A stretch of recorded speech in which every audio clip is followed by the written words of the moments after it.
Buff Nation, what is going on, everybody? Hope you're having a wonderful day. Let's get into it. Coming out with this quick video. Sorry I had to pre-record, but here's the deal. Chamon Metayer entering the transfer portal. You've probably seen this by now.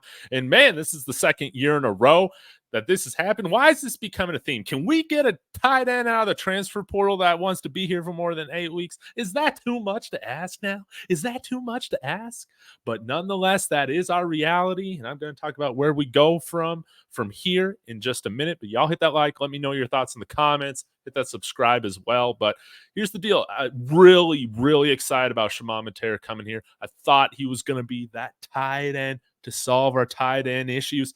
More of a well-rounded tight end, especially compared to somebody like Mikey Harrison last year. But yeah, maybe I'm not sure why he left. Maybe it just wasn't what the offense was what he ended up wanting to be a part of.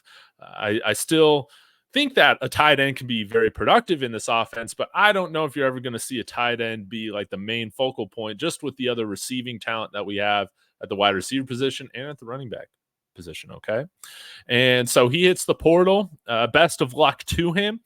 And where do we go? Now with Pat Shurmur, I think we will use that tight end. I mean, we saw Hank Zielinskis come in last year a little bit as that extra offensive lineman a little bit to help with the blocking, just because we didn't really have any tight ends that could block last year. But good news, we got some guys coming in here or coming back that I think should be able to do that. Number one, Sam Hart, Ohio State transfer tight end, coming back to the state of Colorado. Aurora guy, if I remember correctly offhand. With him being at Ohio State for multiple years, I'm sure he's going to be a very serviceable blocker. That needs to be the primary responsibility in this offense. We need guys that can block. I think Bartoloni, the rest of the staff, can work with these guys on their hands. But they got to be able to block. They got to be able to block. And I think, like, hearing some of y'all's thoughts on this as well, reading through, it seems like maybe Metayer was kind of opposite a little bit more. You know, maybe could block a little bit better than Mikey Harrison. But still kind of going downfield was his thing. And maybe that just wasn't the best fit for what he was looking for.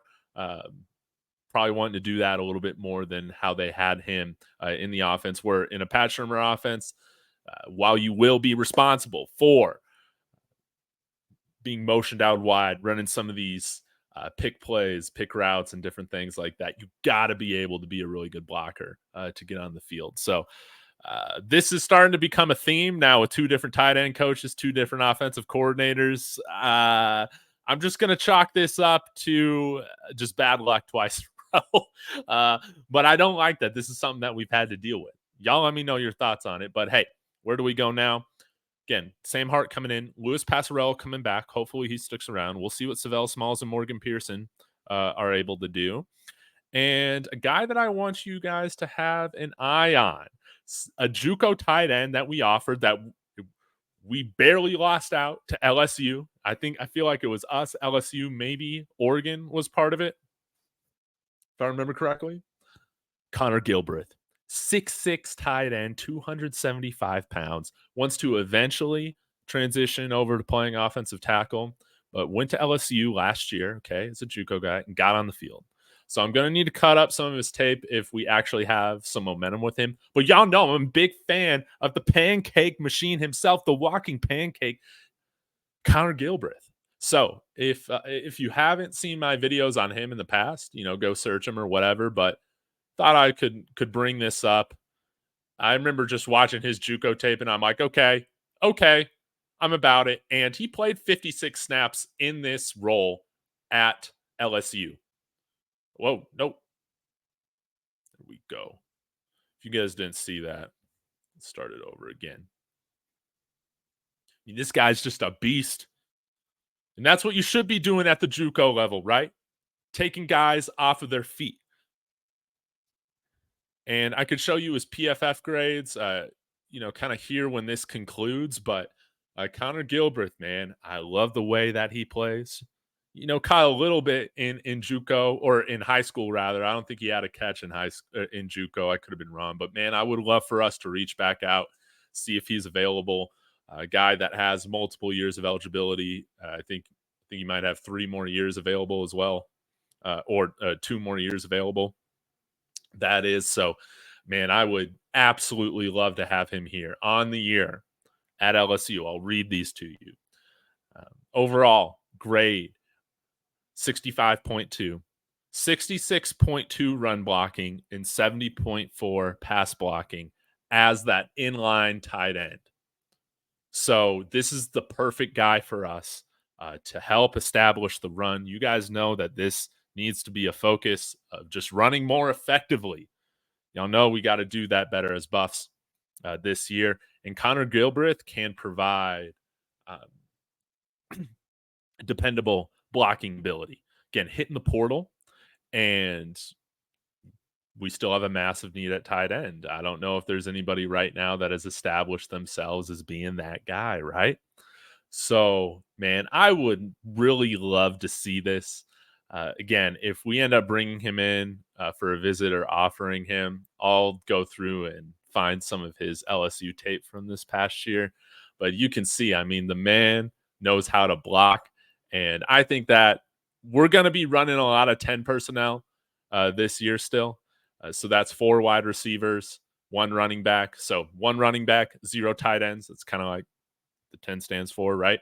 If you're not familiar with it. But I do think we will be using the tight end, the inline tight end, more often than we saw last year with Sean Lewis. So, yeah, it's going to become a bigger part of this offense. But again, guys, I still think we're going to be running a lot of 10 personnel when we got Travis Hunter, Will Shepard, Omari Miller, LeJontay Wester, and Jimmy Horn. Like those guys as your top 5. And then we got guys like Draylon Miller, Cam McKell, Jordan Onavue, a few others, Terrell Timmons, Burner, that we're going to be throwing around the ball plenty still. Okay, that's just my expectations. So other portal news as well as you guys are watching Connor Gilbert just kick ass. We had Kyrie Mans also enter the portal. I think we're going to be bringing in some more defensive end talent. Okay, there seems to be a few guys that if we could get might be instant starters on this team. We're going to have to see.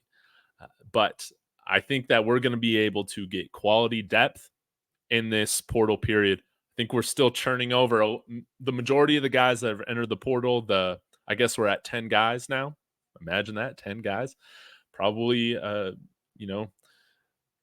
7 of those or so or 6 of those at least were kind of bottom tier on the roster. And so I think we're going to flip that and improve that. And that's what we need to keep doing every portal period. I think we've gotten better every portal period. The last 3 portal periods, this team has gotten better. And I think we're going to see some improvement here as well. But we do have some starting positions to replace. Tight end was one of those that I wasn't expecting. So it's going to be interesting to see where we go from here. But can we get a starting linebacker? Can we get another starting defensive lineman or edge player? I mean, that would be really nice. I think we have our starting corners right now on the roster, even though I was projecting Cormani to be that guy. It's very evident that I think we have enough talent right now to move forward with that room as is right now. So y'all let me know your thoughts in the comments. Do you want Connor Gilbreath here?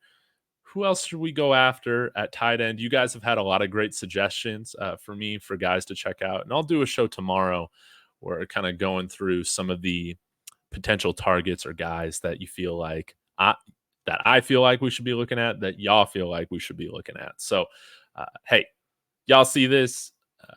Go ahead and tag Connor Gilbreath.